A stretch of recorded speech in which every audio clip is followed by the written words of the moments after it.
We're in a very critical time right now. The stage is set for many things to happen. It's very, very important right now that we all stand with General Bajahe and General Nerdabomia as the two that stand for freedom and self-determination and have been defending our people and defending our land. It's very important that we keep them in prayer, hold their arms up, that we never allow anyone to divide them, those that try to turn them against each other. Never allow that to happen. The stronger that they are united, the more freedom we will have in a quicker time. It's very important that we stand with our people in Kawthoole. Our next trip coming up, if you're able to come with us, let us know. It's important that we provide supplies directly to our people. Send it to your family members that you know will get supplies directly in the hands of the people that need it most. We stand strong. We love you all in Kawthoole. We believe in you. We pray for you daily. And we know that God is allowing many things to happen. We must stay strong with the guiding 4 principles from Sabah for us to be successful in gaining independence for a free and self-determined Kawthoole. Wakaya, my Nike Kawthoole.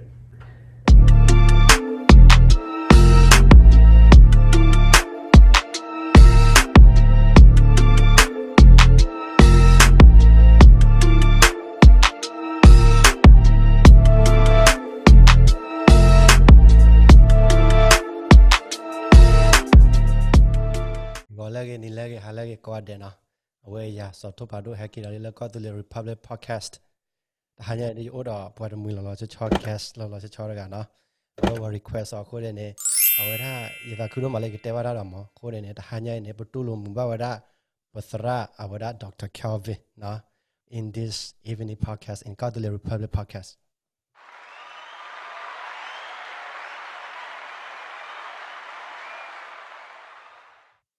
Hello, sir. Thank you so much for coming to our podcast and accepting my invitation. It's an honor. Thank you for having me. Thank you. And there's a lot to ask you, and we really want to know about you because you are very you have done so much for the Korean people. So I'm very, very honored and excited to know more from you, sir. And thank you. Okay. I'm also a little bit nervous and excited, so I'm sorry if I. That's okay. Okay. So, sir, I will address you as a sir, Thara, right, in Korean language. Okay. Yeah. Can you do you speak Korean a little bit? Very little. Very little. I sing some songs in Korean. Okay. I know some basic words, but it's very hard language for me to learn. Okay. But at least you can speak some. I try. Okay. Halage, Kochokle, Amime sa Kevin Hua. Okay. Thank you, sir. Thank you so much. And we're really glad to have you as a leader in our Korean community. And before we go any further, we would like you to give us a short introduction about yourself. Sure. So my job, my day job is I'm the CEO for a health center, and that's in the daytime, my day job. In the evenings, I teach at the local university, and on weekends, I'm generally traveling to Korean communities around the United States. And my background was in law enforcement. Oh, okay. And so my focus right now is leadership development, helping young Korean develop their leadership skills, and basically they oftentimes will give me dilemmas on things that they're trying to accomplish. Mm-hmm. And then we strategize together. We just had an annual conference that we have each year in Aurora, Illinois.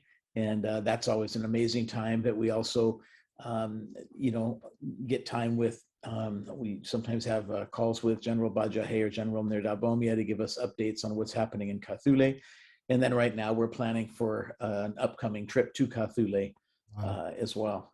Okay. We're excited and we're looking forward for the upcoming trip to Kawthoole, sir.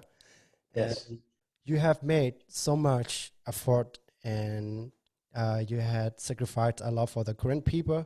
So we want to know how do you find these Korean people and their culture?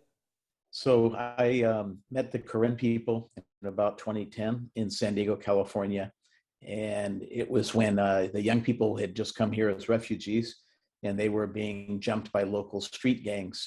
And so I was asked to start a leadership academy and to stand with them to keep them from those issues of pressures from the gangs and things. And when I asked them what did they believe their God-given purpose was, they said to go back and help their people. Mm-hmm. And I had already researched who the Karen people were before I met with them. And so I told them if they would commit to going to college and doing their best, that I would make a commitment to making it happen, to have them return back to Kawthoole so they can help their people. And we've done trips every year ever since. So I've never met such an amazing people as the Karen. You know, I've done work around the world long before I met the Karen. I've always been involved in different things. But what struck me with the Karen people is the love that the Karen people have, and the fact that Karen people are very resilient. They've been attacked for over 70 years, and they still stay positive. Mm-hmm. They love each other. They love everybody else. Mm-hmm. And that struck me as I've never met a people like the Karen. Mm-hmm. So I always tell people, the best friend you could ever find would be a Karen. And so, you know, I've actually been more blessed. The Karen have done much more for me than I've done for them in teaching me and helping me grow as an individual. Okay. Like, so I want to talk a little bit more about the Karen culture. Like, when you come to the current state, like, have you ever tried some of the Karen food? And Yes. what was the taste first time you tried the Karen food? You know, actually, the only problem I have with some Karen food is the spice. I'm not used to the hot spice. Okay. So usually they make me food without the spice. Okay. So I actually love, you know, I like especially rice, veggies, chicken, eggs. Those are things I already like. Okay. So one of my favorites is the bamboo sticky rice. I love. Oh. Every time I go to Kawthoole, that's always a favorite for me. Yeah, I always just have to say, okay, let's hold off on the spice because it's too much. Yes. We know the Western people, their stomach is not strong like us. Yes. We eat too much chili and spicy stuff. So what, like, how many kind of Korean festival, ceremony, or traditional event that you have already attended, and like, what was the most special event to you? Mm-hmm. It's a tough question. I've been to Korean New Year's all the time, Martyr Day, wrist tying ceremonies, everything you can imagine. It's hard to say which one is the best because they're all so different. For example, the Korean wrist tying ceremony, I was really fortunate to make some great friendships with some Buddhist monks that taught me all sorts of things. And then Korean New Year's, Martyr Day, it always causes me to reflect on Sabauchi and his 4 principles and how those still live with us. But on Martyr Day, it's always a reflection for me on all those that have given their lives to fight for their people and to gain freedom and independence. So I think that's probably the most solemn and meaningful. When I fly back from a Martyr Day, I'm always reflecting in some of the songs that I put together that talk about Kawthoole. I usually am writing those on the plane coming back because I'm in deep thought, and I'm also reflecting and praying to God, saying, we have to get freedom for our people. We have to keep moving forward. So I get very moved by all the ceremonies, and that's part of what I love about Karen people, because everything's very authentic, moving our hearts. Yeah. And the Karen people take such good care of each other. They always take good care of me, and so they're family. So it's family for me. Okay. Thank you, sir. And now, I would like to know more about, like, what motivated you and inspired you to work for the Karen people, and when you decided to dedicate yourself for the Karen people. So when I first met the group in San Diego, I was so inspired by them, because when I asked them what do they believe their God-given purpose was, they could have said, oh, I want to make a lot of money here in America, and I want to I want to do this or that. That they said, I want to go back and help our people. So every Karen that I've ever met, almost hands down, when I ask them, what do they want to do for their future? They always say, I want to stand with my people. And that's very extraordinary. It's not to the Karen, because that's who the Karen are. But I've been around many different cultures, traveled many different countries, and I've never seen a people that are so real, so legitimate. Even when they're hurting, they stand together. I've been with soldiers that shed tears in Kawthoole. I've been with Karen people here that shed tears because of knowing suffering that's going on back in Kawthoole. And I myself shed tears many, many times. Sometimes I have a hard time going to sleep at night because I'm getting messages from people in Kawthoole telling me of different attacks that are going on here and there. So I really can't explain it other than the fact that when I met the Karen, I tell people that is when my purpose collided with my destiny. I knew that once I met the Karen, this was going to be for the rest of my life, the commitment to stand with our people and to do everything possible to help secure freedom and self-determination for our people, for our land. Okay. We are very, very thankful, like you have, out of your leadership, the Korean people, our suffering and our struggle has been hurt by the Western community, especially the American government. So we are very, very thankful for that. So I'm very curious about that. So I would like to ask you more about like your leadership skill. I see you are very good at leadership. So like I see you organize event and you bring people together. Like in order to go for a demonstration in front of White House, you need to win each and every one of the people, the heart of the people first, right? So like my question is like how hard it is for you as an organizer, as a leader, and what are the challenges that you have encountered so far in organizing such event? I would say the greatness of the Karen people is the Karen people by their very nature are great organizers. Karen people can throw something together extraordinarily quickly, like I've never seen before. I see this in Kawthoole and I see this here. So for example, the first time we went to Washington, D.C., this was after Jelly Poe had passed away, a 14-year-old Karen young boy that had passed away from cancer, and his best friend Htee Soe, Jelly Poe connected Htee Soe and I together, and that's when we began working together. And I saw that fire in Htee Soe's eyes and all the others that we've been working with. People came together, and General Nerdab Bomia had actually advised me many times, I think it would be great if you guys could go to Washington, D.C. And so I saw that as a privilege to see the Karen people share their culture with the world, because that was a magical moment that first time, when we went there, and to see the Karen dancers and to see the culture and to see the Karen people sing the United States national anthem, the Karen national anthem. And this is as congressional people are coming into work that day at the state capitol.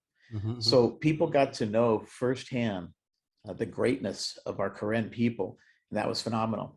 I would say that the challenges with Karen moving forward for freedom is the corrupt and brutal Burmese regime has been very good at dividing Karen against Karen, dividing Karenni, Kachin, Shan, Arakan, Chin, everybody. They're masters of dividing.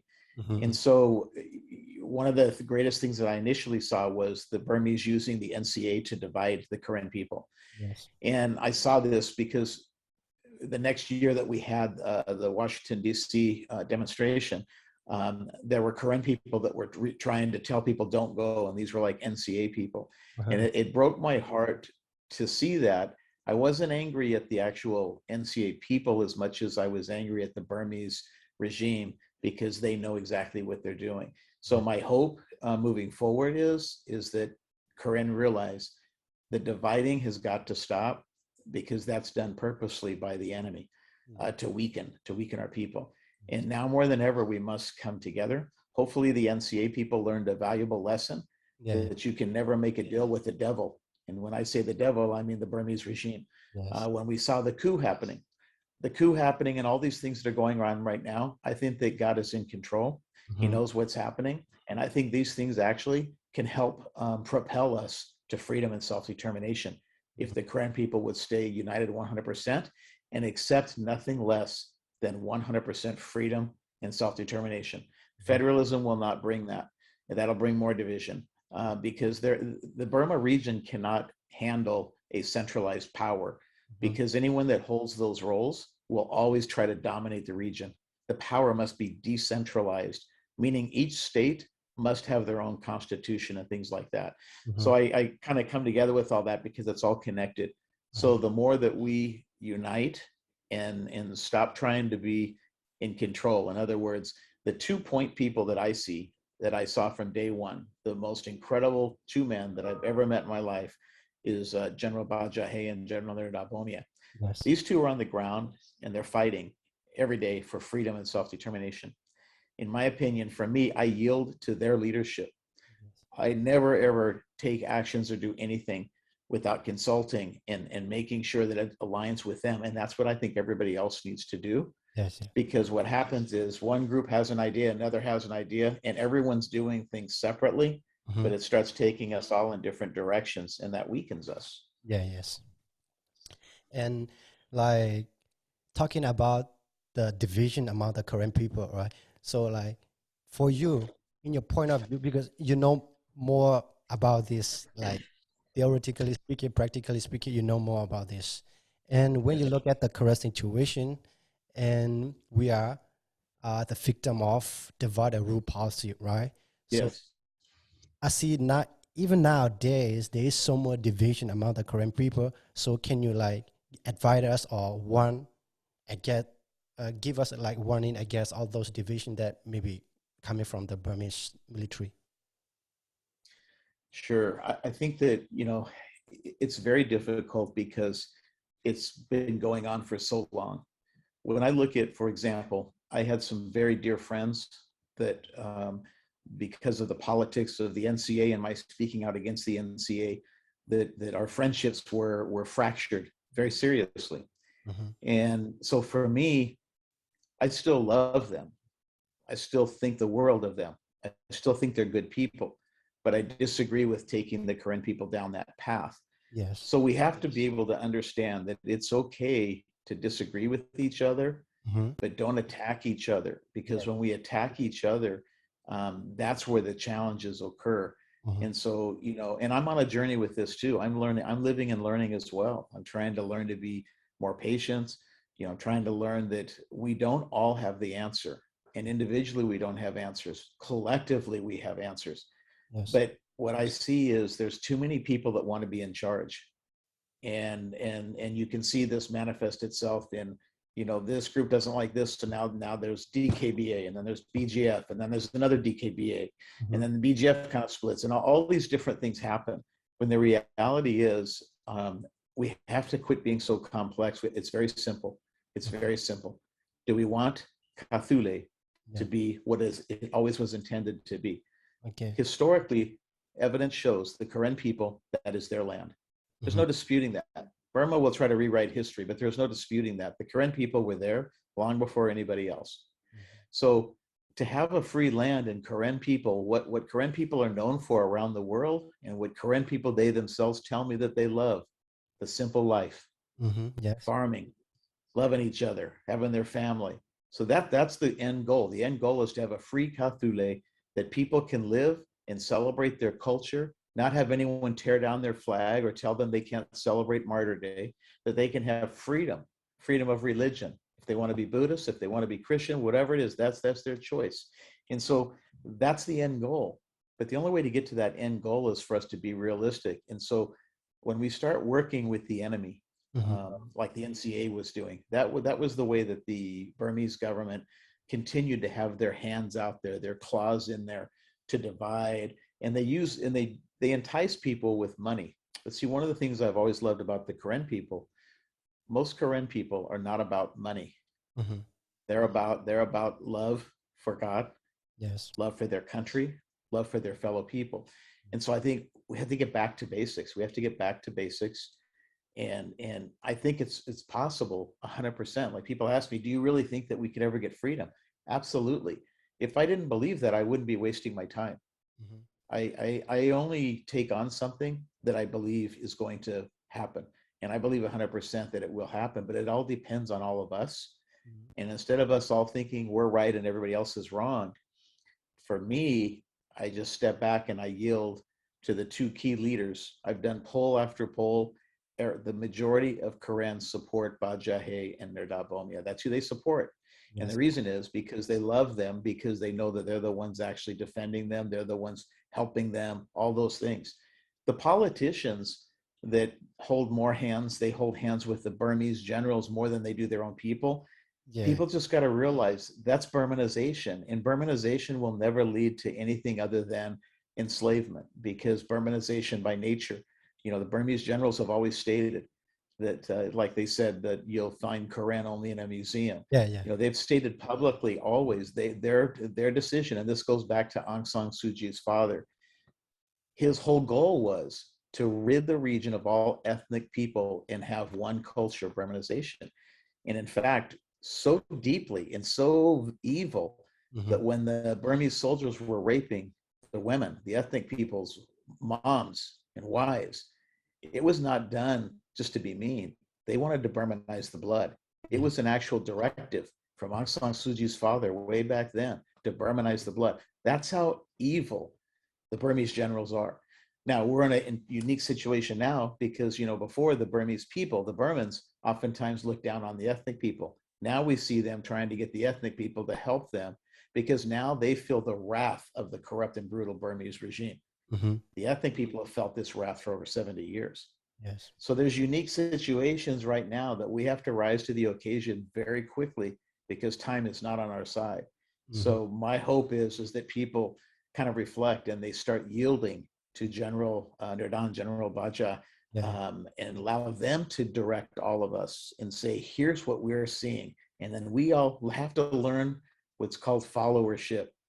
Good Mhm. followership is required even to be a leader. Yeah. To be a leader, we must learn to follow and be loyal. Yes. So I think that's a really big deal, and that's kind of the focus that I am on now Yeah. for the future. Oh. Is that's the message I always give. Right now, I think that's a critical piece to winning freedom. And if we look at the current situation now, the peace process is not stable and is a fake one.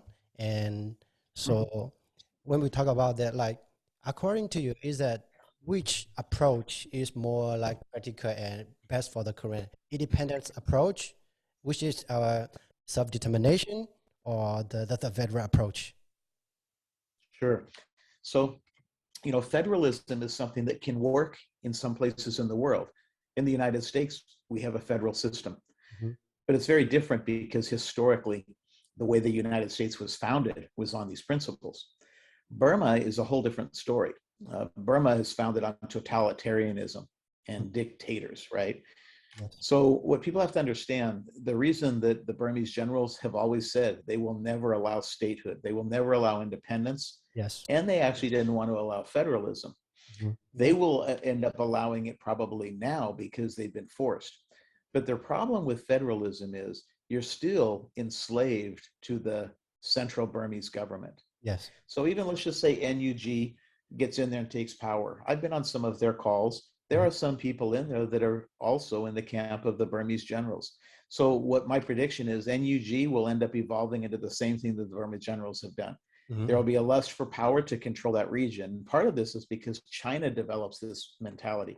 So Mhm. we have to realize China pulls the strings. China and Russia both are the big brothers to Mhm. Burma. Mhm. And so when you look at this federalism, it cannot be trusted because there's no balance of power. Mhm. Federalism, it will still be a totalitarian regime of the Burmese government, Mhm. Mhm. right? However, if you were to say, for example, if you look at the ethnic minorities, they call them the minorities, which I never use that term because that's wrong. The ethnic people are the majority in Yeah. Burma. Yes. You're talking 65 to 70%. So if you were to say each ethnic people come together strong, and I think the relationship between the ethnic groups is becoming stronger and stronger. and you say each of them can have their state, and then have a memorandum of understanding that we all stand together to help defend each other against the tyranny of the brutal Burmese regime. So federalism, in my opinion, is the wrong way to go. It'll never bring freedom, because federalism by nature is control. Yes. So if a federal government has control of each of the states, it'd be the same as what is already there. For example, Yes. the Burmans would still say, you can't celebrate Martyr Day. Yes. You can't teach Quran in your schools. You all must speak Burmese. That's Burmanization. And that by nature is ethnic cleansing.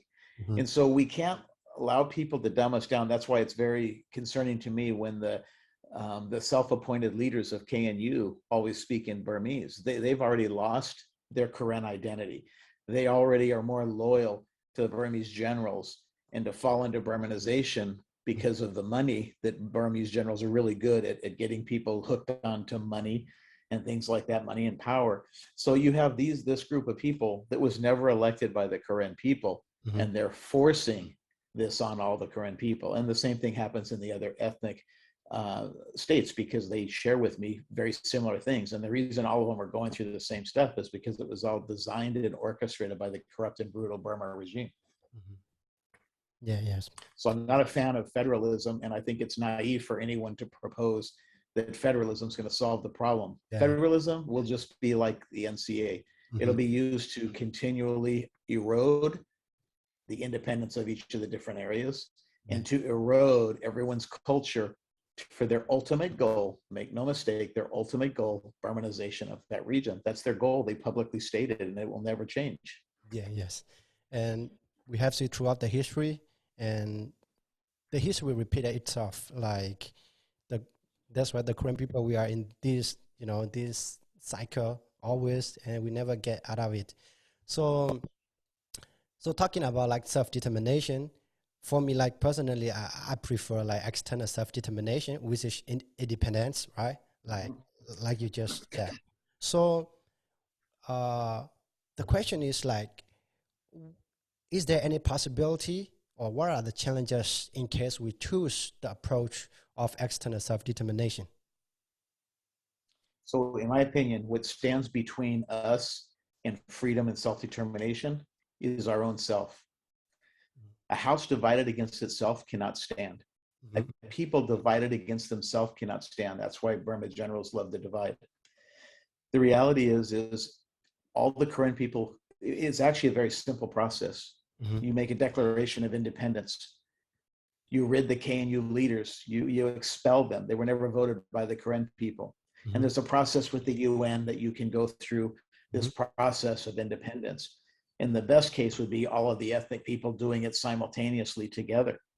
So the Karen people have to realize the NUG is going to tell the ethnic people whatever they want to hear, because they need the ethnic people, because they need the ethnic armed groups to defend the Burman people who are being attacked by their own brutal Burma regime.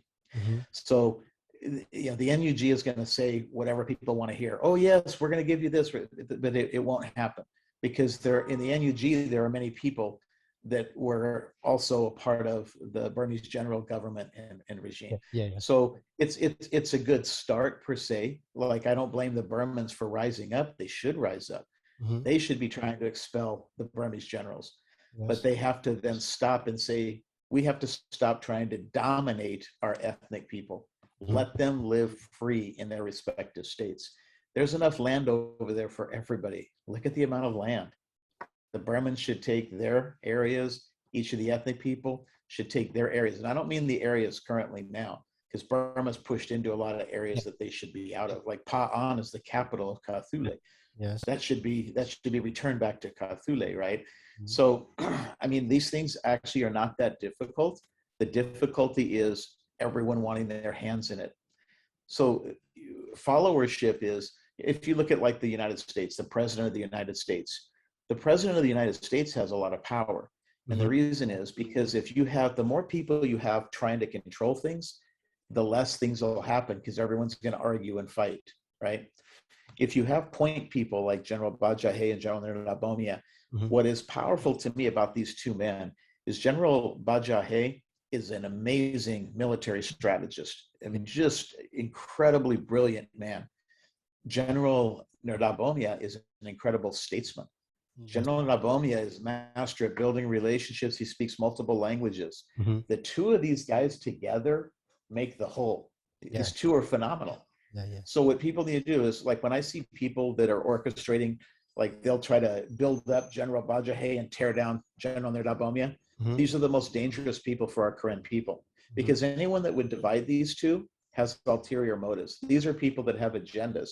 Mm-hmm. And so anyone that would tear down the top 2 point men are amazingly misguided. Mm-hmm. And so it starts with being able to say, do we trust these two men? Well, by far, you look at I've done surveys online, and very few percentage, very small percentage of people support people outside of those two. So they should let those guys put together a leadership team in moving the country to where it needs to go. And then everybody else should hold their arms up, stand with them, pray for them continually. In my opinion, that's what I think needs to happen. That's what's not happened. And because it's not happened, I think that's why we're stagnant and we're just spinning in circles. Yeah. Right. And so if we keep doing the same thing, but expect a different outcome, we're fooling ourselves. We can't keep doing the same thing. Now, when you look at like Htee Soe, Kwitu, and those guys, everybody knows what those guys are about. Okay. These guys are about money and business, and they want to hold hands with whoever has power they want to hold hands with. But who elected them? No one, just a handful of their friends in their Congress, right? That's not fair to the current people to be forced down a path because of a few men that are conflicted because of all the financial dealings, the finances that they've been given to pull them that way. And so we have to be very careful when people corrupt people. And that's what the Burmese generals are good at, is corrupting people so they get dirt on them. And then the people keep wanting more from them. And they use that to drag them down this path of Burmanization, for example. So Bajahe and Nerdabomia, in my opinion, and I've been to Kawthoolie, I've been to probably more places than many Karen people have been. I've been to Karen communities all around the United States. I've been to some in Canada, I've been to some in Australia, and I've been all over Kawthoolie. By far, everyone I talked to, they always said, please never stop speaking out for us. We can't speak out down here because we're afraid. None of them wanted the NCA. They always tell me, we would rather die before we're enslaved, right? Every one of them always say, we stand with General Nerdabomia and General Bajahe. That's amazing. Many groups don't even have two leaders that they look to. But we have to say, don't marginalize those leaders. And that's what the KNU corrupted leaders, the Burmanized leaders do. They try to marginalize them because they're jealous, because they have a lot of people that trust and believe in them. We have to not allow that to happen, and we need to hold their arms up. We actually could empower those two generals more than anything by standing with them, trusting them, believing in them. And I think that is the foundation to start moving forward towards independence. Yes. And the other thing is, like, right now, majority of the current people, of course, they are not happy with, they are unhappy with the status quo. And some, they want changes and they don't have mandates. So very less number of people, they have mandates, but they are too satisfied with the status quo, which is right now the situation. So, like, in this case, in the near future, like, for example, in the next 5 years, what are the positive changes that you wish to see in the current community? The number one thing that I want to see is the current people to stop allowing people to divide them, and for them to just be still, trust God, pray for Baja and Nerda, and be good follower, have good followership, but only followership towards moral and upright leaders, right? So, if you look at like what's happened recently, the Burmese generals, they bomb from the air. That's what they love to do, is bomb from the air. Why? The Burmese soldiers are not good at jungle warfare. They can't really do well against our Karen soldiers. Our Karen soldiers are very, very amazing. Everybody should be so proud. of our current soldiers, KNDO, KNLA, are just unbelievable. They don't get paid. They don't get to eat all the time.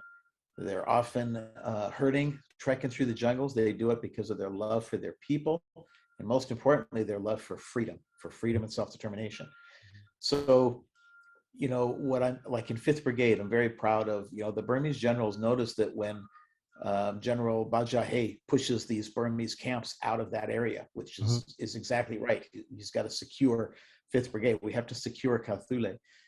The Burmese, you will see that they always start bombing not military targets, they bomb villagers. They do that because they want to turn the villagers against KNLA and KNDO. That's their tactic, that's their strategy. So I've always was proud in 5th Brigade when I would talk to villagers, and they all 100% stand with KNLA. They believe in General Bajahe. The same for General Nerdabomia and 6th Brigade, for example. So I think that Karen have to keep doing what they're doing. Now, look at how many bombs have been dropped, but there has not been a ton of Karen casualties. Karen people are amazing in their resilience, their ability to maneuver quickly. Now, it's hard for us to watch this happening. The best thing for all of us abroad, what we should be doing, we need to be sending resources to our family members. We need to be careful not to, just give money to people that we don't even know where it's going to go. One of the things I hear from people in Kawthoole, they say, I see all these fundraisers on Facebook, people making hundreds of thousands of dollars, but we never see anything. People need to send money directly to their family members that they know have a heart down there. And they say, here, I want to send money, use it where it is best needed, get it on the front lines. I think we have to be able to get the best resources possible to the front lines. Getting stuff on the front lines for our people so that we get supplies to them, food, medicine, things like that. That's the best thing that those abroad can be doing for our people to help them get through this rough time. It is going to get hard. It's not going to get easier. It's like General Nerdas says, freedom is not free. We must fight for it. It's difficult. It's difficult. They're not just going to say, the Burmese is not just going to say, okay, go ahead and have it. It's going to be a fight. But boy, is it going to be worth it to have a free Kawthoole, to where families, when you see these paintings, little dog, Korean people planting gardens, playing, cane ball, all that. That's the gem, is the freedom at the end of the road here, to where we have freedom and self-determination, and people can live that amazing Korean culture that the world has come to love. So I think it's really important that piece of getting resources to the right places down there. Now you look at organizations like KTG, Korean Thai Group, they do amazing work. Firsthand, I got to go down there. I saw them bringing truckloads in their love and passion for their Korean people. Free Burma Rangers, Dave Eubank, his team, they're able to get in the most difficult places ever, right on the front lines. Those are organizations, in my opinion, that are where resources should go to, because they have that ability to get it right to the people. So I can't emphasize that enough, because I do see where people that are suffering say, how, where's all this money going that everybody's raising on Facebook? We don't see any of it. And so, imagine if you're a Korean person in those areas, and there's Korean people around the world. The Korean people around the world are trying to do the right thing, and they're trying to give money to where they think it's going to go there. And then when it doesn't go there, imagine the challenges. So it's easy to call up different friends, call KTG, Free Burma Rangers, and say, hey, what's the best thing? Here's what we want to do. Here's what we want to do for our people.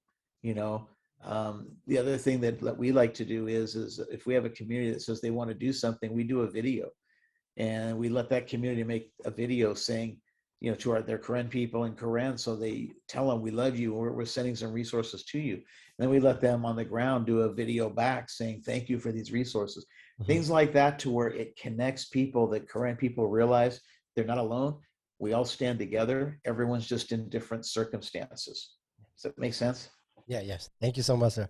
I'm really learning so much from what you have said.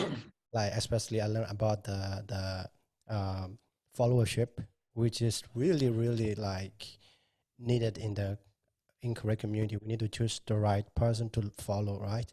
Yes. And we were more into politics, but it's okay.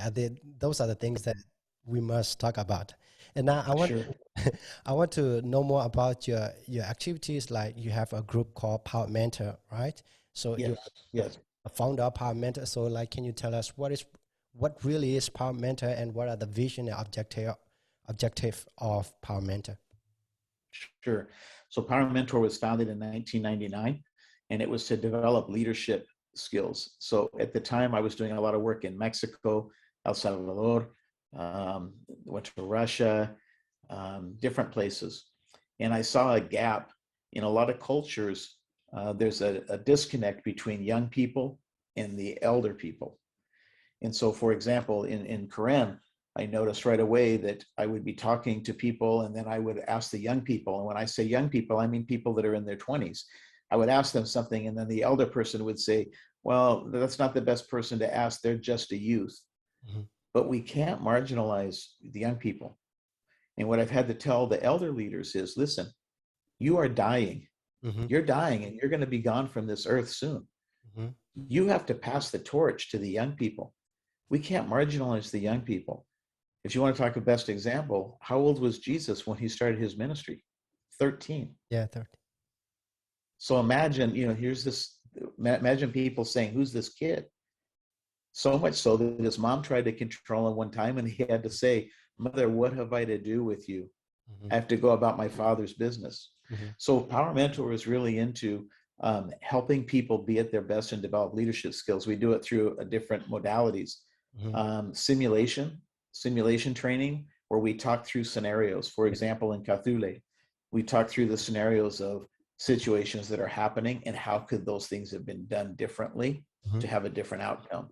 Mm-hmm. The other one is project-based learning. So every year when we go to Kawthoole, the leaders of that trip are the young Karen people. And these are Karen people, in their 20s, that some of them have already graduated college, some of them are in college, but they're amazing in their leadership.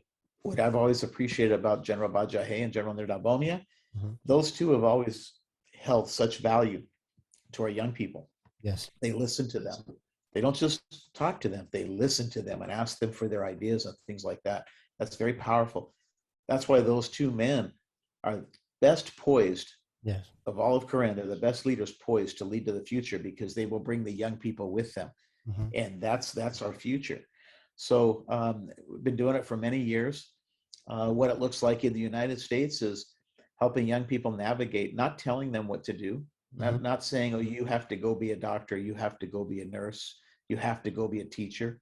Instead, asking them, where do you feel led? What talents has God put in your heart where you can be at best service to your people? And then they say, hey, you know what? I want to do this. I want to be a mechanic. Okay, great. Now be the best mechanic you could ever be. And when you go to Kawthoole, you're going to be able to teach those skills there.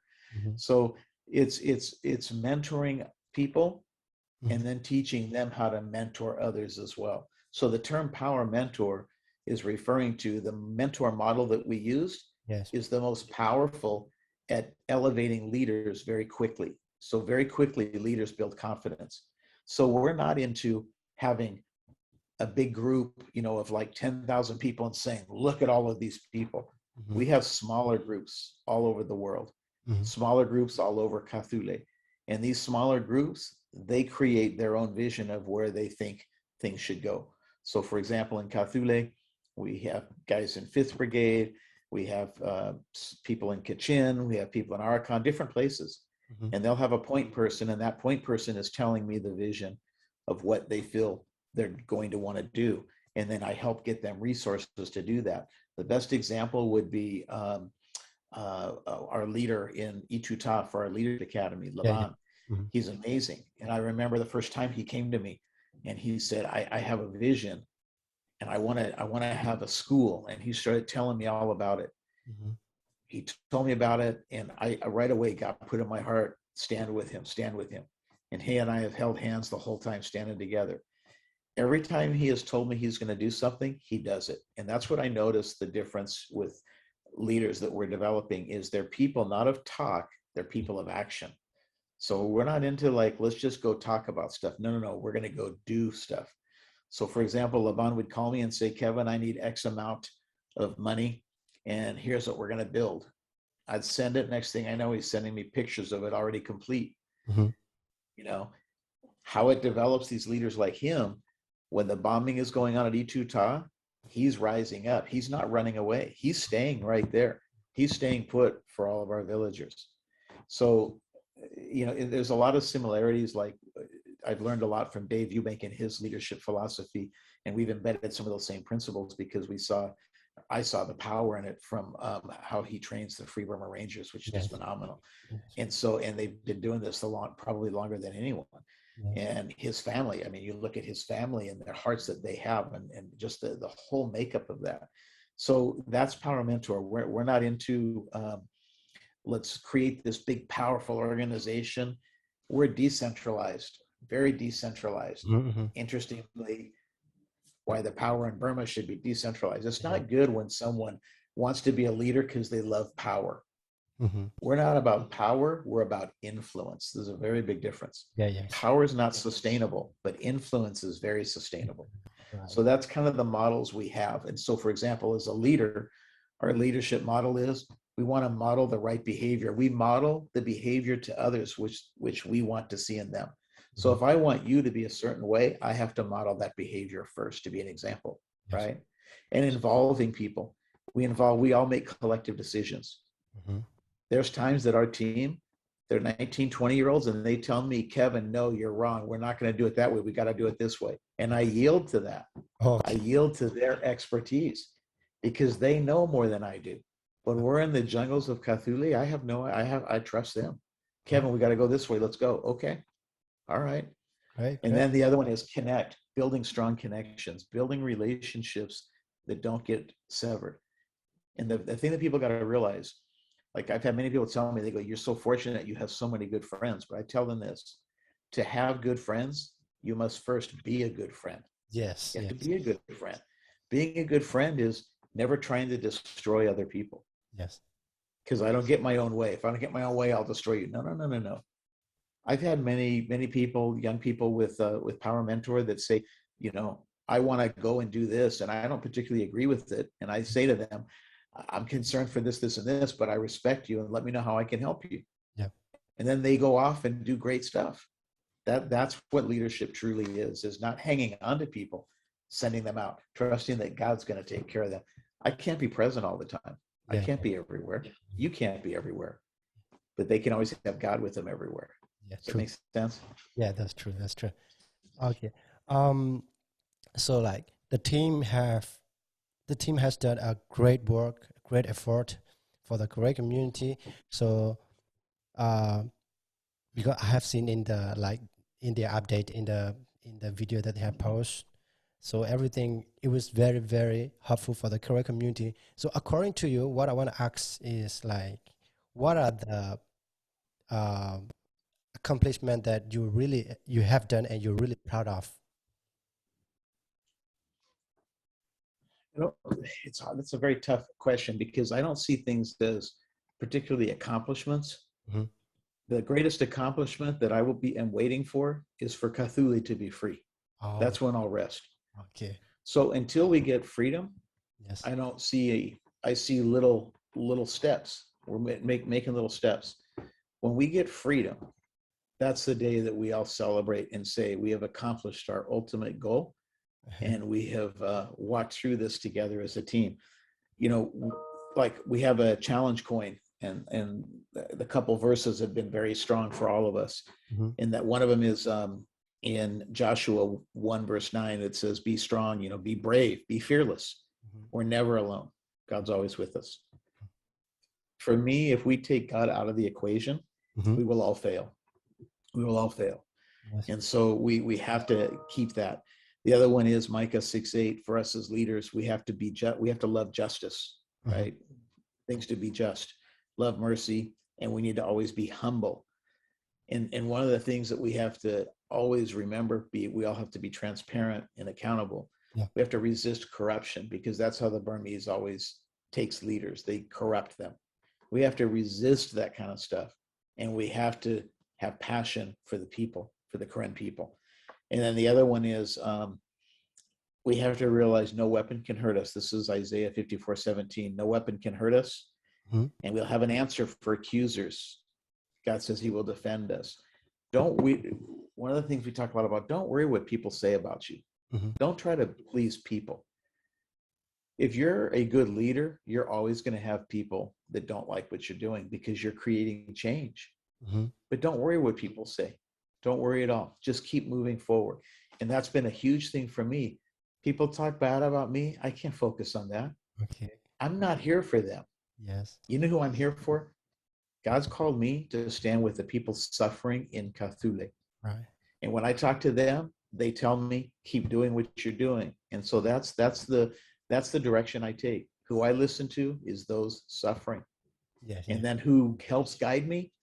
I always listen to General Bajahe, General Nerdabomia, Mm-hmm. and our young people are very, very wise. And many times they have given me advice and steered me clear Mm-hmm. of dangerous things that potentially could have had really bad implications for me, Mm-hmm. and many other kind of things. So when you say accomplishments, to me, all those are accomplishments in the fact that I'm growing every day. The more I think I know, the more I realize I know nothing. Okay. And so we all have to be curious learners. And instead of thinking we know the answers, we have to just kind of reflect and say, actually, we don't. For instance, like imagine in the near future, if the Korea got independence, what is your role and what will you do in post-Korean independence? So for me, I would keep doing what I'm doing now. Um, I would serve in any way possible, but I would yield to General Nirdabomi and General Bajahe as far as what kind of resources do you need. So I would try to be a liaison with the U.S. State Department, providing any resources to them, building those relationships, helping build infrastructure, healthcare, for example, Mm-hmm. helping find partners to build, medical facilities there, schools, and I think that's really important. So probably would focus a lot on that, and then also, you know, helping develop or being a part of making sure that they have a strong government with accountabilities and controls in place, for example, to prevent conflicts of interest. For example, most governments require all of their leaders to complete conflicts of interest, like where are you getting any money? Have you received money from the Burmese generals, for example? That would alert them that, hey, we have somebody trying to bribe one of our leaders and we have to address this. Yes. So putting controls in place, things like that. But all of it would be yielding to the 2 point men that I see, General Nirda Bomia and General Bajahe. So I would serve at their pleasure. If they asked me, can you help with this? I would gladly do so, but I wouldn't do anything outside of them asking for it. I think that's very important that everybody should follow that suit. Yes, yes. Okay. I'm really glad to hear from you. And so in this very critical situation, how will you encourage the youth, the current people, and especially those two group of people? I want to focus more on the youth and the current people because the leaders, about the leadership, I don't want to focus on that because we have talked already too much about that. Yeah. So Right. how will you encourage them to be united and to respond Yes. to that situation? Well, I think that the amazing thing with Karen people is the Karen young people have a different dynamic than older people do. And generally the leaders are the older people. Younger people collaborate much better because of just the nature of school and things like that. Mm-hmm. So I personally believe that the young people are going to be the secret sauce to developing a strong and free Kawthoole. So my advice to the young people is be careful not to fall in to thinking your voice doesn't count. Your voice does count. And so really continue to learn right now. I have many friends in the camps that are going to school, but also don't forget, you also have knowledge already, and God will continue to give you knowledge. So one of the dilemmas that I see is sometimes young people will say, well, I have to wait till I finish school and then I'm going to go get a master's degree and then a doctorate. And so hopefully then I can start helping my people. I disagree. Mm-hmm. Help your people now. Help your people now. When I went to college, I worked full time and went to school at night. I would strongly encourage young people stay engaged and always be known as that strong light that encourages those around you, so that everyone, when one day that you pass away and they say, tell us about this guy, that they would say, that guy loved his people. He was always there doing anything he could or she could to help them. I think that's very important. So young people, also never allow yourself to be manipulated by leaders that base everything off power. Influence is by far the greater, that will have much more lasting impact. Influence is very critical. Yes. Okay. Finally, I would like to ask you, like, what is your message to the audience of KawthoolieRepublic Podcast? And name my podcast KawthoolieRepublic, which is very political indeed, but I don't talk about that. So since I'm a youth and also I love independence movement, so I name it KawthoolieRepublic Podcast. So it is very, very helpful and very, very good to have a guest like you. So what is your message to the audience of the KawthoolieRepublic Podcast? My first message is to you, and my gratefulness for you and your leadership and putting this podcast together in the first place, because you are using that influence to reach out, to educate and influence people. So I commend you for that. For your audience, I would say there's one thing that I always tell people is silence is acceptance.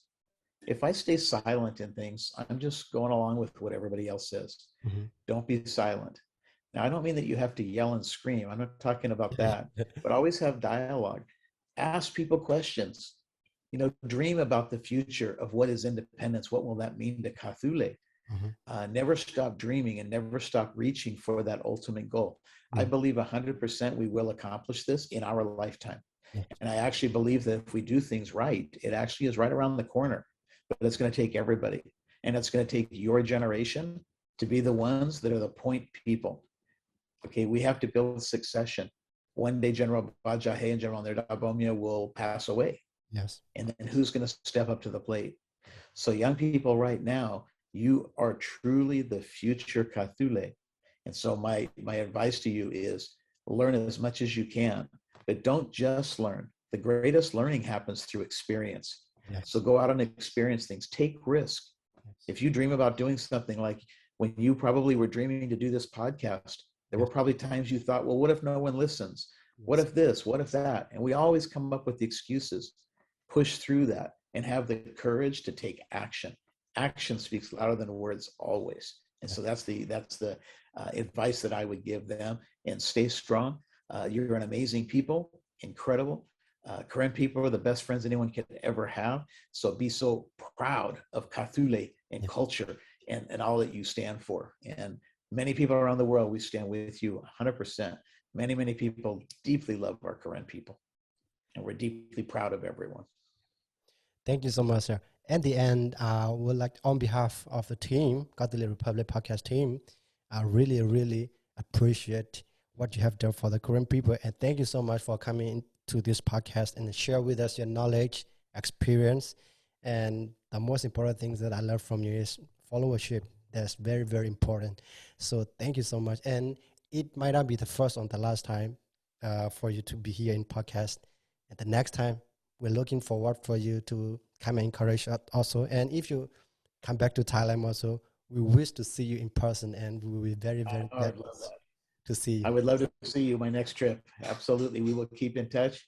Yeah, thank you. Thank you. Keep in touch, and God bless you, and stay strong for all that you're doing, bro. Yes, God bless you. Keep in touch. Thank you so much, sir. Hey, take care. Bye-bye.